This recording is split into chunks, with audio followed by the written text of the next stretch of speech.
Siapakah Yahweh itu? Yang pertama, Yahweh adalah suatu pribadi yang berfirman kepada Abraham.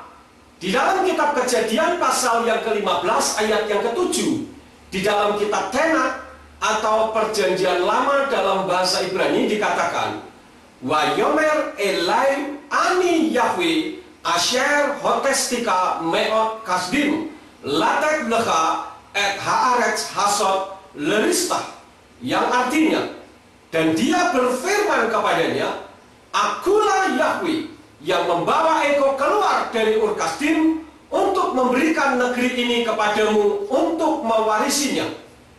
Yang kedua, Yahweh adalah suatu pribadi yang berfirman kepada Moshe atau Musa untuk melepaskan Israel dari perbudakan di Mitzrayim. Di dalam kitab Keluaran pasal yang ke-6 ayat yang ke-6 mengatakan, Laken emor livnei Yisrael ani Yahweh wahotseti et kem mitahat siflot Mitzrayim wahitsalti et kem me'avodatam wa ka'alti et kem bisroa netuya ofispatim gedolim, yang artinya, oleh karena itu katakanlah kepada Bani Israel, Akulah Yahweh, dan aku akan membawamu keluar dari kerja paksa orang Mitzrayim atau Mesir, dan akan melepaskan kalian dari perbudakan mereka, dan aku akan menebusmu dengan tangan yang terentang dan dengan penghakiman yang dahsyat. Yang ketiga, Yahweh adalah suatu pribadi yang berfirman kepada para nabi. Di dalam kitab 2 Raja-Raja pasal yang ke-21 ayat yang ke-10, di sana dikatakan, Wa yedaber Yahweh wa ya afadai hanofim lemor, yang artinya, dan Yahweh berfirman dengan perantaraan hambanya, yakni para nabi. Yang keempat, siapakah Yahweh itu? Yahweh adalah suatu pribadi yang diperkenalkan oleh Yeshua HaMashiach, yang selama ini kita kenal dengan nama Yesus Kristus. Di dalam kitab Perjanjian Baru berbahasa Ibrani atau Hafritah Kadasa, di sana dikatakan di dalam kitab Matius atau Matius pasal yang ke-22 ayat yang ke-37 yang berkata, Wa yomer Yeshua elai wa ahavta et Yahweh Elohika bekal lefafka ufkal nafseka ufkal madaeka, yang artinya, firman Yeshua, kasihilah Yahweh Elohimmu dengan segenap hatimu, segenap jiwamu, segenap akal budimu. Jadi saudara bisa perhatikan di sini bahwa Yeshua HaMashiach pun meminta kepada murid-muridnya, termasuk saudara dan saya, supaya kita mengasihi Yahweh Elohim kita dengan segenap hati. Yang kelima, siapakah Yahweh itu? Yahweh adalah suatu pribadi yang juga diperkenalkan oleh Rasul Paulus atau Rasul Paulus sebagai pribadi yang menyelamatkan manusia. Tidak ada juru selamat di atas muka bumi ini selain di dalam nama Yahweh. Di dalam kitab Roma pasal yang ke-10 ayat yang ke-13, di sana dikatakan Kikol Asher Yikra Veshem Yahweh Yimalet, yang artinya, sebab setiap orang yang berseru kepada nama Yahweh, dia akan diselamatkan. Nah sekarang pertanyaannya, kenapa Yeshua memperkenalkan Yahweh dalam pelayanannya? Dan kenapa tadi saya katakan seperti di dalam kitabnya yang disampaikan oleh Rasul Paulus, bahwa Yahweh adalah juru selamat? Yang pertama, karena Yeshua itu Yahweh. Di dalam kitab Yohanan pasal yang ke-8 ayat yang ke-24, di dalam kitab Hafritah Kadasa dikatakan, Laken amarti laken kitamutu fe kato taikem ki imlota aminu fi ki anihu tamutu fe kato taikem, yang artinya, oleh karena itu aku berkata kepadamu bahwa kamu akan mati dalam dosa-dosamu, sebab jika kamu tidak percaya bahwa akulah dia, maka kamu akan mati dalam dosa-dosamu. Hal yang kedua, kenapa Yeshua memperkenalkan Yahweh dalam pelayanannya ketika Yeshua ada di atas muka bumi ini? Tentu saja karena Yeshua itu Yahweh. Yang kedua ada di dalam kitab Yohanes pasal yang ke-10 ayat yang ke-30, atau Yohanes pasal 10 ayat yang ke-30 yang berbunyi Ani wa ha'af echad. Aku dan Bapa itu satu. Jadi Yeshua itu adalah Yahweh sendiri. Namun kenapa ada orang mengatakan bahwa nama Yahweh itu tidak boleh disebut? Hal yang pertama, karena mengacu kepada orang Yahudi, di mana orang Yahudi tidak menyebut nama Yahweh. Setiap kali orang Yahudi membaca kitab dan mereka menemukan huruf Yod, He, Waw, He, mereka menyebutnya dengan Adonai atau Hashem. Namun perlu saudara ketahui bahwa Adonai atau Hashem itu bukan nama, melainkan sebutan. Dan hal ini dimulai sejak orang Israel dibawa pulang dari pembuangan ke Babel. Namun sebelum itu orang-orang Israel memanggil Yahweh dengan namanya. Adonai itu dari kata Adon yang artinya Tuhan, dan I itu artinya ku. Jadi Adonai adalah Tuanku. Sedangkan Hashem itu dari kata Ha yang artinya itu, sedangkan Shem itu nama. Jadi Hashem itu artinya nama itu atau sang nama.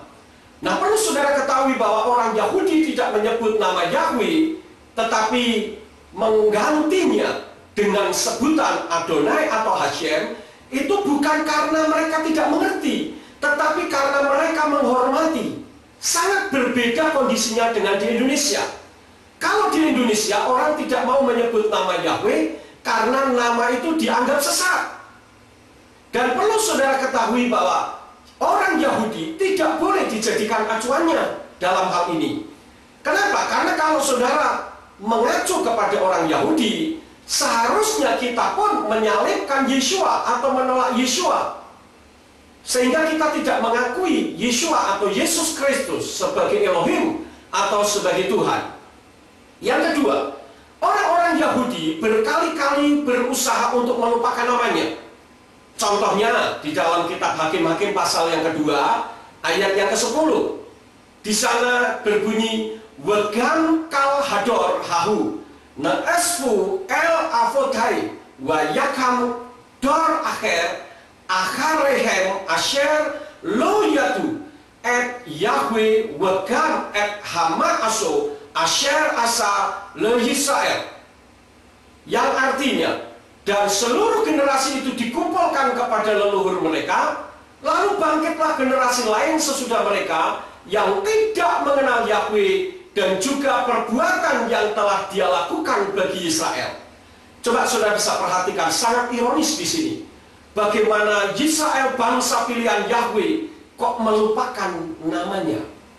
Demikian pun orang-orang yang ada di Indonesia, yang mengaku Yesus Kristus atau Yeshua HaMashiach sebagai Tuhan, sebagai Elohim, tetapi melupakan nama Yahweh, justru menonjolkan nama pribadi yang lain. Nah, sekarang saudara perhatikan, kenapa orang mengatakan bahwa nama Yahweh tidak boleh disebut? Yang kedua, karena dianggap tidak berbunyi.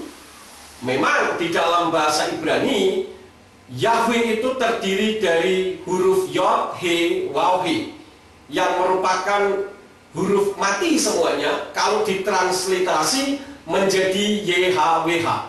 Namun huruf YHWH di dalam bahasa Ibrani itu bukan berarti tidak berbunyi, namun kalau dibaca bunyinya Yahweh. Saya ketika di Israel, saya melihat koran-koran, rambu-rambu lalu lintas, teks di televisi, iklan-iklan di pinggir jalan, semua tidak ada huruf hidupnya. Namun bukan berarti mereka tidak bisa membaca. Memang huruf Ibrani terdiri dari huruf mati semua, namun kita bisa membaca sebetulnya. Contohnya adalah Shalom. Shalom itu terdiri dari 4 huruf mati juga, yaitu Shin, Lamed, Waw, Mem, atau kalau ditransliterasi adalah SLWM. Kemudian haleluya. Saudara juga pasti pernah mengatakan haleluya. Nah, haleluya itu terdiri terdiri dari huruf He, Lamet, Lamet, Waw, Yod, He, yang kalau ditransliterasi menjadi HLLWYH. Semua huruf mati. Tetapi kan bisa dibunyikan haleluya, yaitu dari kata halelu yang artinya pujilah, dan Yah adalah kependekan dari Yahweh. Jadi kalau ada orang yang anti dengan nama Yahweh, begitu benci dengan nama Yahweh, tetapi menyebut kata haleluya, itu menandakan orang itu tidak memahami. Kemudian saudara-saudaraku yang kekasih, kenapa orang mengatakan nama Yahweh tidak boleh disebut? Mari kita pikir secara logika. Nama Yahweh di dalam kitab Torah, Nevi'im, Ketubim, Wahafrikah, Kadasa, Perjanjian Lama dan Perjanjian Baru dalam bahasa Ibrani, nama Yahweh itu ditulis ribuan kali. Coba kita pikir secara logika. Kalau sesuatu yang ditulis berarti untuk dibaca, jadi bukan hanya untuk dipelototin doang. Nah, kalau tidak bisa dibaca tetapi ditulis, sama saja dengan kita menganggap bahwa Tuhannya Mose atau Tuhannya Musa itu ngawur. Kalau ditulis sampai ribuan kali, itu artinya sangat penting nama itu. Dan nama itu adalah nama yang penuh dengan kuasa, karena Yahweh adalah pencipta langit dan bumi.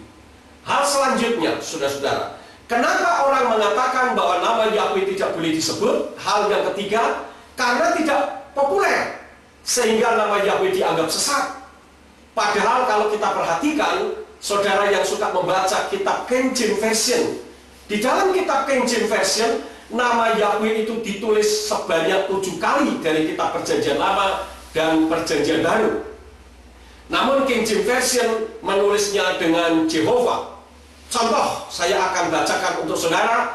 Yang pertama adalah di dalam kitab Genesis pasal yang ke-22 atau Kejadian pasal yang ke-22 ayat yang ke-14. Di situ berbunyi, and Abraham called the name of that place Jehovah Jireh, as Esek said, to this day, in the mount of the Lord it shall be seen. Di sana ditulis dengan Jehovah Jireh. Jehovah Jireh adalah Yahweh Yireh. Kemudian yang kedua di dalam Exodus atau kitab Keluaran pasal yang ke-6 ayat yang ketiga. Di sana dikatakan, and I appeared unto Abraham, unto Isaac, and unto Jacob by the name of God Almighty, but by my name Jehovah was I not known to them. Nah, ini yang kedua. Sekarang yang ketiga di dalam kitab Keluaran atau Exodus pasal 17 ayat yang ke-15. Di sana dikatakan, and Moses built an altar and called the name of it Jehovah Nisi. Jehovah Nisi adalah Yahweh Nisi. Ini yang ketiga. Sekarang yang keempat di dalam kitab Judges atau Hakim-Hakim pasal yang ke-6 ayat yang ke-24. Di sana dikatakan, then Gideon built an altar there unto the Lord and called it Jehovah Shalom. Unto this day is yet in opera of the arbitraries. Nah, saudara, Jehovah Shalom di situ adalah Yahweh Shalom. Kemudian kita melihat yang selanjutnya, yang kelima, yaitu di dalam kitab Psalms atau Mazmur pasal yang ke-83 ayat yang ke-18. Dikatakan, that man may know that thou, whose name alone is Jehovah, art the most high over all the earth. Nah, ini kembali nama Yahweh ada. Kemudian untuk selanjutnya di dalam kitab Yesaya pasal yang ke-12 ayat yang kedua. Di sana berbunyi, behold, God is my salvation. I will trust and not be afraid, for the Lord Jehovah is my strength and my song. He also has become my salvation. Kemudian di dalam kitab Yesaya pasal yang ke-26 ayat yang keempat, di sana dikatakan, trust ye in the Lord forever, for in the Lord Jehovah is everlasting strength. Nah, sudah perhatikan 7 kali kitab King James Version menulis. Namun kalau King James Version itu konsekuen, seharusnya semua yang asalnya dari huruf Ibrani Yod He Waw He, yang seharusnya dibaca Yahweh atau kalau ditulis dengan Jehovah, jangan diterjemahkan menjadi the Lord dengan huruf kapital semua. Kita lihat salah satu contoh di dalam Keluaran pasal yang ke-20 ayat yang ke-7. King James Version menulis, "Thou shalt not take the name of the Lord thy God in vain, for the Lord will not hold him guiltless that takes his name in vain." Nah, di situ ditulis the Lord dengan huruf besar semuanya. Namun apabila kita melihat di dalam bahasa Ibraninya, di sana berbunyi Lo tisha et shem Yahweh Elohika Lashawa kilo yenaki Yahweh et asher Yisha et smo lashawa. Jadi di sana nama Yahweh ada, namun di dalam King James Version hanya ditulis dengan the Lord. Jadi kalau King James Version konsekuen, itu akan ada ribuan nama Yahweh juga di sana. Nah, hal yang selanjutnya yang keempat, kenapa orang mengatakan bahwa nama Yahweh tidak boleh disebut? Sebetulnya hal itu karena Yayasan Lembaga Alkitab Indonesia sudah menerjemahkan nama diri Yahweh menjadi 4, yaitu Allah dengan huruf besar semua, Tuhan dengan huruf besar semua, Allah hanya saja yang besar, dan Tuhan hanya T-nya saja yang besar. Contohnya, di dalam kitab Yesaya atau Yesaya pasal yang ke-42 ayat yang ke-8, di dalam kitab berbahasa Ibrani dikatakan, "Ani Yahweh husmi ukfodi le akhir lo eten utilati lapsili." Yang arti sebenarnya adalah aku Yahweh, itu namaku. Aku tidak akan memberikan kemuliaanku kepada yang lain dan pujianku kepada patung. Namun Yayasan Lembaga Alkitab Indonesia sudah menerjemahkannya menjadi aku ini Tuhan, itu namaku. Aku tidak akan memberikan kemuliaanku kepada yang lain atau kemasyhuranku kepada patung. Di situ dikatakan aku ini Tuhan, itu namaku. Sepengetahuan saya tidak pernah ada Tuhan bernama Tuhan. Nah, ini merupakan suatu penerjemahan yang keliru.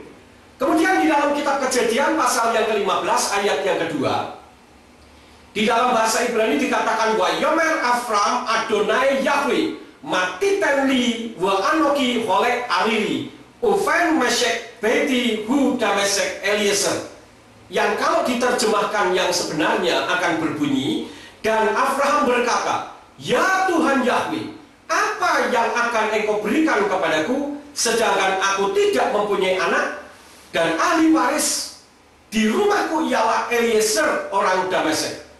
Namun Yayasan Lembaga Alkitab Indonesia menerjemahkannya kata Yahweh menjadi Allah huruf besar semua, yang berbunyi demikian. Abraham menjawab, "Ya Tuhan Allah, apakah yang akan engkau berikan kepadaku? Karena aku akan meninggal dengan tidak mempunyai anak, dan yang akan mewarisi rumahku ialah Eliezer orang Damsyik itu." Jadi di dalam ayat ini nama Yahweh menjadi Allah huruf kapital semua.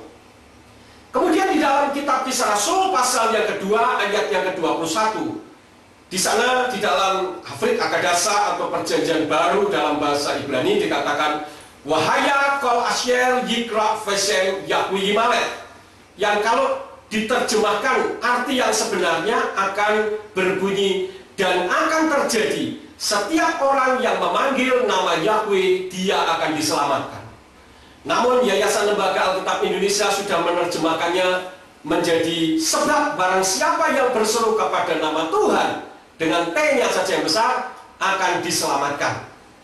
Kemudian yang keempat, yaitu di dalam kitab Matius atau Matius pasal yang keempat ayat yang keempat, nama Yahweh oleh Yayasan Lembaga Alkitab Indonesia diterjemahkan menjadi Allah dengan huruf besar semua.